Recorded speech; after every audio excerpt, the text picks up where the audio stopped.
د هیواد د کرنې اوبو لګولو او مالدارۍ سرپرست وزیر چې د یو لوړپوړي پلاوي په مشرۍ شمال ختیځو سیمو ته سفر کړی د کندوز ولایت له سرحدي ولسوالیو د آمو سیند له سواحلو څخه لیدنه وکړه. دغه سفر د اسلامي امارت د کابینې د پریکړې له مخې د آمو سیند د څنډو د څېړلو او د دې سیند د غاړو پخولو په موخه ترسره شوی دی. دا په داسې حال کې ده چې هر کال د آمو سیند په څنډو کې زرګونه جریبه کرنیزه ځمکه د موسمي سیلابونو له امله پر اوبو له ځان سره وړي چې د سرحدي سیمو اوسیدونکو ته ډیر مالی او ځاني زیانونه هم اړولي دي.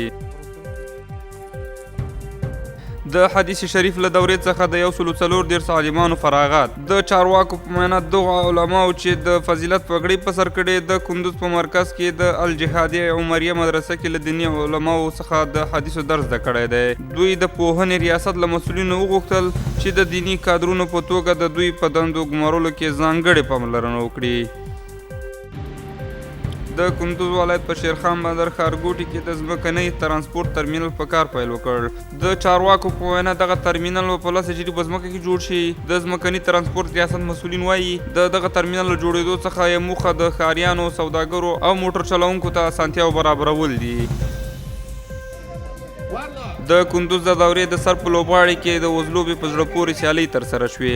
تېره ورځ د کندوز د مرکز او ولسوالیو چاپاندازانو ترمنځ د وزلوبې په زړه پورې سیالۍ پیل شوې چې د هیوادوالو له تود هرکلي سره مخ شوې.